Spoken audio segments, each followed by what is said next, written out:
సాయిబాబు నేను ఇందాక చెప్పినట్టు కొల్లాయి గట్టి తెనివి నవలకు 50 ఏళ్ళు 1969 అప్పుడు అనగా ఆంధ్రప్రదేశ్ సాహిత్య అకాడమీ వాళ్ళప్పుడు అవార్డు ఇచ్చారు. 68 69లో 69 రాస్తున్నారు చాలా చోట్ల. ఎట్లా అయినా కూడా ఒక 50 ఏళ్ళ సందర్భం. గాంధీ గారికి 150, రచయితకు 110, పత్రికుడు 70 ఏళ్ళు, పుస్తకానికి 50 ఏళ్ళు. ఇంతకన్నా ఉత్కృష్ట సందర్భం మనం కృష్ణానది మీద గుర్తుంచుకోవడానికి ఏముంటుంది? విజయవాడ తెలుగు మన కొత్త రాష్ట్ర సాంస్కృతిక చైతన్యాన్ని మహా ఉద్రేకమైన ఇంధన శక్తితో తీసుకువెళ్ళడానికి సాయిపాకినేని ఇటువంటి ఒక నూతన సృజన చేయడం చాలా చాలా అవసరం. అయితే ఇది సాహిత్యంలో కవులు కూడా ఎప్పుడూ ముందుకు చూస్తుంటారు. క్రాంతదర్శులు కవులు రచయితలు అంటే సాహిత్యం ఏదన్నా కూడా ఊహాగానము అమేయమైన భావజాలం కాబట్టి వాళ్ళు ఇప్పుడు ఏదో అరౌండ్ ద వరల్డ్ 80 days అనో ఇంకేదో అన్నప్పుడు కూడా వాళ్ళు సాహిత్యంలో అటువంటి ఊహలు అవి సమాజంలో జరగడానికి ముందు నుంచి చేస్తూ వస్తుంది. ఆయన రాసిన తర్వాత అరౌండ్ ద వరల్డ్ 80 days జరుగుతుంది. జూల్స్ వెర్నది ఇంకా చాలా జోర్నెస్ కెప్లర్ అనే ఆయన మనం చంద్రమండలానికి వెళ్ళడానికి 300 ఏళ్ల క్రితమే సోమ్నియం అనే ఒక సినిమా రాశారు. సోమ్నియం అంటే 300 ఏళ్ల క్రితం ఈ ఆధునిక మౌనమాలు దిద్దుకోని కాలం, ఏ పారిశ్రామిక యుగాలు కూడా ఇంకా పసిపాపల ఊయల తొట్టెలు దాటని కాలం. ఆ కాలంలో సోమ్నియం అని రాసి ఆ రచయిత గురించారు. 1969 ప్రాంతాలకు తొలి మానవుడు చంద్రగ్రహణం మీద అడుగుపెట్టాడు. దానికి 300 ఏళ్ల ముందు సోమ్నియం అని జోర్నెస్ కెప్లర్ తాలూకు ఒక ఊహాగానమే, శాస్త్రీయమైన ఊహ. ఆయన నిజంగా ఎలా వెళ్ళగలడో ఆయన కాలానికి ఆయన ఊహించుకున్నాడు. అలా ఊహించుకుంటే కనుక ఈ సందర్భం ఏమవుతుందంటే ఇది మాటలకు అంత వేగంగా అందే సందర్భం కాదు. అంటే బోట్ ఎప్పుడు చూడలేదా అంటే నేను బోట్ ట్రస్ట్లో పనిచేశాను. ఇంతకన్నా పెద్ద ఓడలు ఎక్కాను, పెద్ద ఓడలు దిగాను. తాండమించి కూడా ఓడలు ఎక్కాను, తాండమించి కూడా దిగాను. నడి సముద్రాల్లోకి దిగాను అవసరం వచ్చినప్పుడు. ఒకసారి ఉద్యోగం దాని అర్థం ఈ విశేషాన్ని నేను జలపుచ్చుకున్నానని కాదు. ఉన్న జలం యువజలం, అది క్షారజలం. యువజలం మధ్య మనం ఉన్నప్పుడు ఎన్ని రకాలైన స్వప్నాలకు మానవ తేజో వికాసం దాన్ని గ్రహించగలగడానికి మనందరం కూడా ఈ విశేష ఘట్టం యొక్క ప్రాధాన్యతను ముందు ఒక 2 క్షణాలు మన మనసులో ఇంకించుకోవాల్సిన అవసరం ఉంది.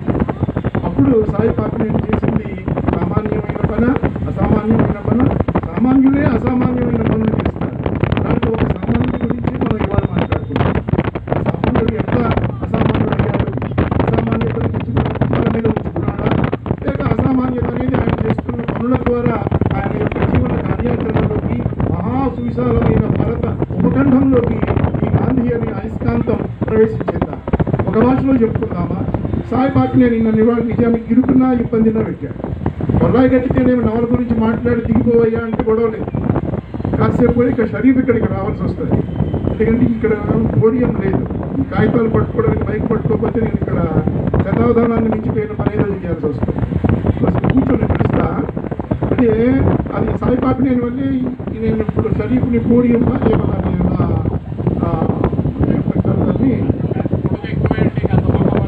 అక్కడ నాకు నా రైట్ హ్యాండ్ కింద వాడుకోవాల్సిన అవసరం ఉంది. అందులో మీరు చిన్న పోడియం ఇక్కడ పెట్టుకుంటే విశాఖపట్నంలో నెలకు 3-4 సభలు చేస్తాం కాబట్టి సభలు చేయడంలో ఉన్న సాధక బాధకాలన్నీ బాగా చూడగానే అర్థమవుతాయి. చాలా మంచి వేదిక. ఇంకా చిన్న పొడిగింపులు ప్రభుత్వాలు చేయొచ్చు, విరాళాల ద్వారా మనసులు చేసుకోవచ్చు. On said and done. మొదలు కాసేపు షరీఫ్ వస్తే అది సాయిపాకినేని ముందిచ్చిన ఈ భాగాన్ని వేగంగా పీల్చి చేస్తే తప్ప కొల్లాయి గట్టితేనేలోకి వెళ్ళలేము. ఈ జాతీయ చైతన్యం గురించి కాసేపు ఏదో మాట్లాడుకుందామన్నాడు. అది చాలా విశాలమైన మహాసముద్రాల సబ్జెక్ట్. జాతీయ చైతన్యం అనేసరికి ఎక్కడ మొదలుపెట్టి ఎక్కడ చెప్పాలన్నా తెలుగు భాషలో 2-3 రోజులు సభలు కావాలి. అక్కడికి ఆగుదాం అనుకున్నా కూడా ఇక్కడ సమయం లేదు. అయినా దాన్ని కొంచెం ప్రస్తావించుకోవాల్సిన ఇంత విశేష నేపథ్యం ఉంది కాబట్టి దానిలోకి మనం కొంచెము వెళ్ళాల్సిన అవసరం ఉంటుంది. దాని తర్వాత మనం బహుశా కొల్లాయి గట్టి ఎంతో 30-35 నిమిషాల సమయం కేటాయించుకోగలిగితే కూడా నేను 55-60 నిమిషాల సమయాన్ని బహుశా సద్వినియోగం చేయగలుగుతాను అని చెప్పి నేను భావిస్తున్నాను. వెలసి ముందుగా సాయిపాకినేని గారికి ప్రైడ్ ఓవర్ ప్రెజుడిస్ నిర్వాహక మిత్రులు, మా ప్రసూన్ గారు, మా హేమచంద్ర గారు, ఇంకా వెనకాల ఉన్న అనేక మంది బృందము ఎవరైతే పార్టిసిపేట్ చేస్తున్నారో దాన్ని చక్కని ఫేస్బుక్ ఈవెంట్గా క్రియేట్ చేయడము, అందరూ దాని ద్వారా ఇంటరాక్ట్ అవ్వడము, నవీన సాంకేతిక వ్యవస్థలు ఏ సాంస్కృతికమైన మహత్తర చైతన్యాలకు అవకాశాలు ఇస్తున్నాయో వాటిని వాడుకోవాల్సిన ఒక తరంలో మనం ఉన్నాం. ఇక్కడ చిన్నపిల్లలు లేరంటే ఏదో ఒక స్టాండర్డ్ రిఫరెన్స్.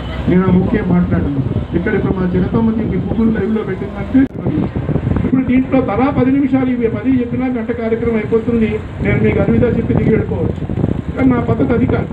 సాయిబాబు అక్కడితో ఆగకుండా అది పెట్టుకోవా అంటే లేదు, మేము ఒక నవల మీద కూడా మాట్లాడతాం కాబట్టి కొలాయి కడితే నేను కూడా ప్రధానం మనకి ఇష్టమైనది. దానివల్ల ఫోకస్ పెరుగుతుంది. మన స్థానిక బలాబలాలు అక్కడ చర్చకు వస్తుంది. ఆ నవల ఎందుకు ఇన్నాడు నిలబడింది గట్టిగా, ఏ సారవంతమైన జీవన చిత్రణ అందులో ఉన్నది, అది ఏ వివేకంతో, ఏ ఇంగితంతో, ఏ రచనా నైతిక నియమాలతో, ఏ సామాజిక నిబద్ధతతో ఆ రచయిత చేయగలిగాడు అని చెప్పిన వాళ్ళు ఉన్నారు, కుటుంబం వేసిన వాళ్ళు ఉన్నారు. అది బంగారమే అంటే బంగారమే అని చెప్పడానికి అనేక సార్లు కొల్లాయి కట్టితే నేను నవలని ధర్మకాటాలో చూచిన వాళ్ళు ఉన్నారు. At every time it came out with the real gold standard. Gold standard ఏదైతే ఉంటుందో మహా మార్క్సిస్ట్ విమర్శకులు చెప్పిన ఉత్తమ చారిత్రక నవల అన్నట్టు. ఇంకా ఎవరెవరు ఏం చెప్పినా కూడా అంత గొప్పదాన్ని ఎలాగ ఇక్కడ చదువుకుని కనీసం చదువేం లేకుండా మొట్టమొదటిసారి స్కూల్కి వెళ్తే మైదర్ రామ్మోహన్ రావు గారు ముంగండ గ్రామం, గోదావరి జిల్లా, గోదావరి, తూర్పు గోదావరి, పి గన్నవరం మండలం. నేను వెతికా పి గన్నవరం ఎందుకంటున్నారు అని. ఇవన్నీ చాలా తెలుస్తాయి, కొంచెం వెతుక్కోవాలి మనం అంతే. దాని పి గన్నవరం మండలంలో 2 గన్నవరాలు ఉన్నాయి. ఒకటి పాత గన్నవరం, రెండోది లంకల గన్నవరం. ఇప్పుడు పి గన్నవరం ఏదో మీ అందరికీ అర్థమైపోయింది. పి గన్నవరం చేస్తే ఆ మండలం అంతా ఉంది. ఆ మండలంలో ఈ ముంగంట గ్రామం ఉంది. మండలాలు ఏర్పడక ముందు నుంచి ఉంది. కాబట్టి అదొక చారిత్రకమైన మానవ నివాస ప్రదేశం. అక్కడి నుంచి ఆయన కథెత్తుకోవడానికి మొదటిసారి స్కూల్కి వెళ్తే కొడపాసం పెట్టారని వాళ్ళ నాన్నగారు ఇంటికి తీసుకొచ్చి మళ్ళీ స్కూల్కి పంపించలేదు. ఈయన 47 వచ్చిన దాకా ఏ ఫార్మల్ ఎగ్జామ్స్ పాస్ కాదు. ఈయన 13-14 ఏళ్ళకి చదువుకున్న చదువంతా ఇంట్లోనూ చుట్టుపక్కల వాళ్ళ దగ్గర నేర్చుకున్న చదివే. దాంతోనే 20 ఏళ్ల కల్లా ఆయన పత్రికా రచన చేయగలిగాడు. విశాలాంధ్ర పత్రికల్లో పనిచేయగలిగాడు. తెలుగు, ఇంగ్లీషు, సంస్కృతము, హిందీ ఈ భాషలన్నీ కూడా పుష్కలంగా నెరవేరగలిగాడు. అందువల్ల విద్యాలయాలకు, డిగ్రీలకు వెళ్ళి నేర్చుకున్నారు ఆ మైదర్ వారు. అయితే ఎలా రాశారు ఈ పుస్తకం అంటే మనం చదువుకున్న ఫార్మల్ ఎడ్యుకేషన్ సిస్టమ్స్కి దాంట్లో వచ్చే రకరకాల మెట్లకు వారికి ఉండే సహజమైన జీవన మర్యాదలు గ్రహించి వాటిని తిరిగి పునరుత్పత్తి చేయగలగాలి. సాధించాలి చూడగానే అయిపోతుంది. ఇప్పుడు ఇంత గొప్ప బోటు ప్రయాణం నుంచి ఒక మంచి కవిత ఎంతమంది రాయగలుగుతారు? అందరూ రాయొచ్చు, రాస్తే చాలా గొప్పదే. దేశంలో అందరూ కవులైతే ఆ దేశం గొప్ప దేశమే. ఏ కవికి మరో కవికి పేచి ఇవ్వాలి. మనం ఎంత వైఫల్యంలో ఉన్నామో ఒక మాట చెప్పుకుందాం. ఎందుకంటే ఉత్తిలో పొగుడుకుంటున్నాము. మనం ఈ 70 ఏళ్ల రిపబ్లిక్ గురించి ఒక మాట చెప్పుకోవాలంటే కుల మతాలు లేని ఒక గ్రామాన్ని కూడా మనం తయారు చేయలేకపోయాం. అంటే పట్టాల మాట వద్దు, ఒక గ్రామం ఇంకేదో మీరు స్వచ్ఛ భారత్ అంటారు, ఇంకోటి కుల మతాలు లేని గ్రామం తయారు చేస్తారని ఎందుకే నువ్వు చెప్పవు? ఏ రాజకీయ పార్టీ తరఫున? మా ఉన్న మాలపల్లి లక్ష్మీనారాయణ అదే అడిగారే, మా మైదర్ రామ్మోహన్ రావు అదే అడిగారే. అనేక మంది రచయితలు అనేక సార్లు ఈ మాట అన్ని భాషల్లో పునరుక్తం చేస్తూ ఉండగా ఇంతమంది ప్రజలు ఉన్న చోట వాళ్ళ యొక్క నాణ్యత, జీవన శ్రమ, వాళ్ళు నేర్చుకున్న జ్ఞానం ఆధారంగానే ఆ మనిషి గుర్తింపబడాలి అని. అంటే కులమతాలు లేని గ్రామం అంటే అవన్నీ పోవాలని నేను అంటల్లా. There should be a free flow of people. బ్రాహ్మణులు ఇంకో కులంలో పెళ్లి చేసుకున్నా, ఇంకో కులం వాళ్ళు ఇంకో కులంలో పెళ్లి చేసుకున్నా, ఏ మతాల వాళ్ళు ఎలా వెళుతున్నా, యువత చదువుకుని, యువత ఉద్యోగస్తులై, యువత ప్రభుత్వాలను, ప్రజలను, సమాజాలను నడపగలిగినప్పుడు వాళ్ళ పెళ్లిళ్లలో, వాళ్ళ భవిష్యత్తుల్లో అనవసర జోక్యాలు చేసే ఒక ఫ్యూడల్, చాలా పాతకాలపు ఆచార వ్యవస్థ ఇంకా మన మధ్య సజీవంగా ఉండబట్టే ఇవాళ కూడా పెళ్లి చేసుకున్న తర్వాత ఆడపిల్లనో లేక ఆడపిల్లలను పెళ్లి చేసుకున్న వరుణ్ణో మతం లేకుండా యువత ఉంటే మనకేమిటి అభ్యంతరం? ఇది ఉన్నవ లక్ష్మీనారాయణ గారు అడిగారు. నేను అడగడంలా 1920లో ఆయన రాశాడు. అప్పుడు ప్రశ్న అది. ఆ ప్రశ్న ఒకటే అన్నాడు, శ్రీ వైష్ణవం తీసుకున్న తర్వాత అందరూ సమానం. జన్మ విచారం ఎవడైతే భాగవతోత్పత్తుడి జన్మ విచారం చేస్తాడో వాడు చాలా దుష్టుడు. వాడు ఒకసారి వైష్ణవుడు ఆ కాలానికి అదో గుర్తింపు, ఇంకా ఆయన కులం లేదు. వాళ్ళు శూద్రులు కనుక శ్రీ వైష్ణవం తీసుకుంటే వాళ్ళంతా చాత్తాన వైష్ణవుడు, చాత్తాడ వైష్ణవుడు ఆ పేరుతో వాళ్ళు అలా వచ్చారు. ప్యూర్ బ్రాహ్మణ్స్ కాకపోతే కొన్ని చోట్ల వీళ్ళు కూడా ఆలయ మర్యాదలు పాటించి ఆలయ పూజలు చేసి బ్రాహ్మణులైన వైష్ణవులు అగ్రవర్ణ వైష్ణవులు ఏం చేశారో వ్యవహారాల నిర్వర్తం అనేది ఏ కులానికి కూడా ఎక్స్క్లూజివ్ కాదు అని చెప్పడానికి 1920లో ఉన్నవ లక్ష్మీనారాయణ గారు మొదలుపెట్టాడు. గాంధీ గారు ఇంకా ఎక్కడున్నాడో మీరు ఆలోచించండి. అని ఇంకా దిగి రావాలి 1919, 1920కి ఇంకా భారత స్వాతంత్ర పోరాటంలో తిలక్ గారు అస్తమించిన తర్వాత కానీ గాంధీ గారు ఏం చెప్తున్నారు, సమయం పట్టడానికి ఉంది ఆ మాట చెప్తూ మరి మానవాళ్ళు ఈ ముక్క తప్పకుండా అనాలి.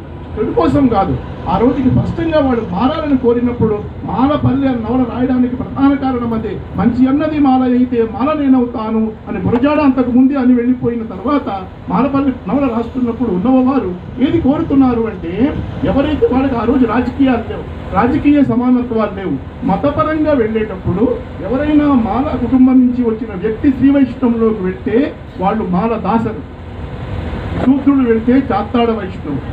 ఇట్లా వాళ్ళందరినీ కూడా అబ్జర్వ్ చేసుకున్న తర్వాత వాళ్ళు ఎవరు అనే జన్మ గురించి నువ్వు ఎత్తావా, నువ్వు చాలా అధముడు అని చెప్పాడు. ఈ బ్రాహ్మణ పుంగవులకే చెప్పాడు, నిర్మోహమాటంగా చెప్పాడు. 70 ఏళ్లలో ఈ రిపబ్లిక్ను ప్రజలు వాళ్ళ చేతుల్లోకి తీసుకోగలిగారా? 70 ఏళ్ల ముందు పూర్వ శిల్పులు ఏమి సృజించారో అది ఇవాళ పరిస్థితి. దాన్ని మనం మాట్లాడుకోవాలి. దానికి నిజంగా గంటసేపు చాలు.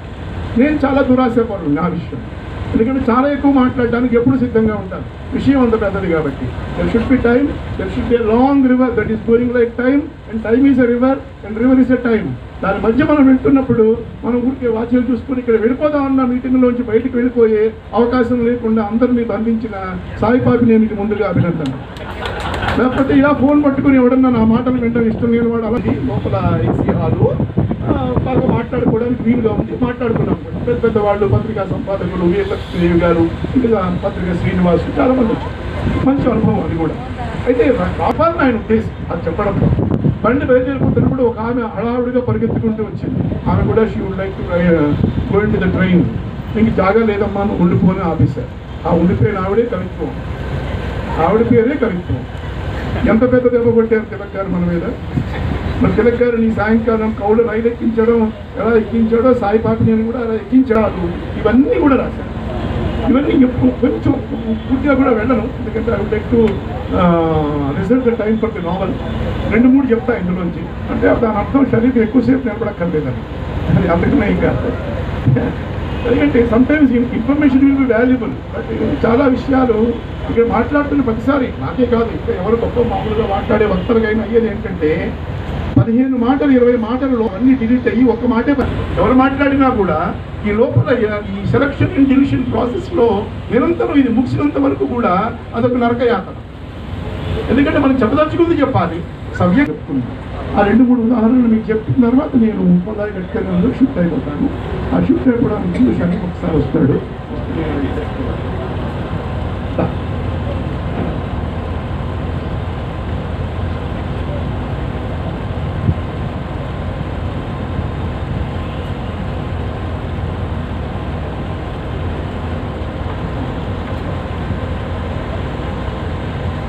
ముఖ్యంగా గాంధీజీ ప్రభావము లేకపోతే స్వాతంత్ర ప్రభావము అని వేరుగా చెప్పడానికి మనం చాలా ఎక్కువ కష్టపడాలి.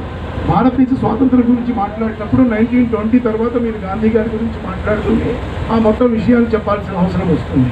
ఇట్లాంటి జాతీయ ఉద్యమాలు మనకు ముందరే ఫ్రాన్స్, అమెరికా, రష్యాలలో విభిన్నమైన కారణాల మీద వేరువేరు శతాబ్దాలలో అనేకమైన డిగ్రీస్ ఆఫ్ సక్సెస్ ఆ ఫలితాన్ని పొందుతూ అవన్నీ కూడా అక్కడికి జరిగాయి. 1921 తిలక్ మరణం తర్వాత గాంధీజీ గారి సహాయ నిరాకరణోద్యమం ప్రారంభం మన మనసులో బలంగా ఉంచుకోవాలి. ఎందుకంటే మైదర్ రామ్మోహన్ రావు గారి నవలకి అది, ఎందుకంటే ఆ రచన ఆయన దగ్గరికి వెళ్ళింది కదా. ఆ పుస్తకం చూస్తే మనం తెలుసుకోవాల్సిన విషయాలు అందులో ఉన్నది. గాంధీ గారు నందిపూడి వెంకట శర్మ గారి గీతం ఒకటి ఉంది. ఆ రోజుల్లో ఆయన యువకుడు, ఆయన దళితుల గురించి రాస్తున్నాడు. ఇంకా హరిజనుల మాట పాయింట్గా లేదు. సో చరిత్ర క్రమం గురించి మాట్లాడేటప్పుడు బొంగరం తిరిగినట్టుగా మనం వేగంగా తిరగకపోతే ఒకే వైపు చూస్తూ అప్పుడు అంత పాతకాలం ఏం కాదు. 1857 సిపాయి విప్లవం మనం పోయిందండి, నష్టపోయామండి, మనం ఏం చేయలేకపోయామండి, వైఫల్యం అని కూడా అంటూ ఉంటాం. కానీ ఆ దృష్టికోణం కూడా మంచిదేమి కాదు. 1857 సిపాయి విప్లవానికి ముందు 100 ఏళ్ళు సరిగ్గా వాళ్ళు పరిపాలించారు. 1757 నుంచి 1857 దాకా. ఆ పరిపాలన ఎంత బాగుందో ఎంత బాగుండేదో వారి దగ్గర పనిచేస్తున్న సైన్యమే తిరుగుబాటుకు వెళ్ళే ఒక పరిస్థితి వచ్చినప్పుడు భారతీయులుగా మనకు తెలుసు. రాజకీయ చైతన్యం అనేది నిరంతర క్రమవర్తులంలో అనేక చోట్ల ఉత్పన్నమవుతూ ఉంటుంది. అది ఎక్కడో ఢిల్లీలో ఆగితే అది ముంబైలో మళ్ళీ మొదలవుతుంది. ముంబైలో ఆగితే కాశ్మీర్ నాశనం అయిపోతుందంటే దుంపనాశనం అయిపోతుంది. ఇదేం కాదు. జరిగేదాన్ని మనం చెప్పే విశ్వాసాన్ని మనం అంత అనేకంగా క్యాప్చర్ చేయగలగాలి ఫ్రమ్ ది హిస్టారికల్ ఫోర్స్. ఆ మాట వరకు వచ్చాం. కాబట్టి ఈ నవల ఎందుకు రాశాడు మైదర్ రామ్మోహన్ రావు గారు? నడి వయసులో ఉన్నాడు ఈ నవల రాస్తున్నప్పుడు. యువకుడు కాదు, ఆవేశాలు లేవు, అన్ని చక్కగా కుదిరి చక్కగా చెప్పాడు. ఫస్ట్ వాక్యం ఈ నవల ఎందుకు రాశాను తర్వాత చెప్పినప్పుడు,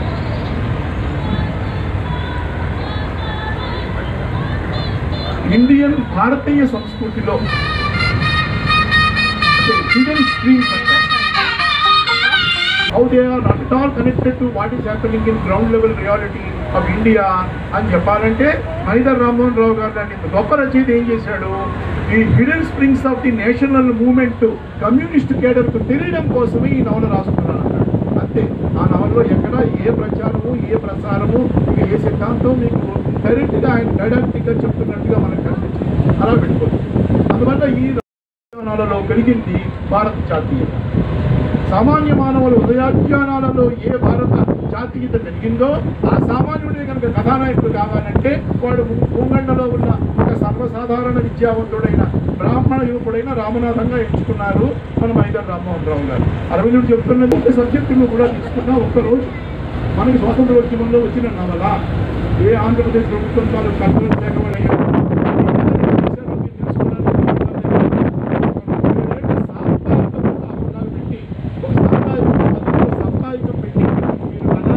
రామదాస్ అనే పాత్రను అహింసకు శిఖరాయమానమైన మానవాడ నుంచి వచ్చిన వైష్ణవ బ్రహ్మజ్ఞానిగా ఉన్నవారు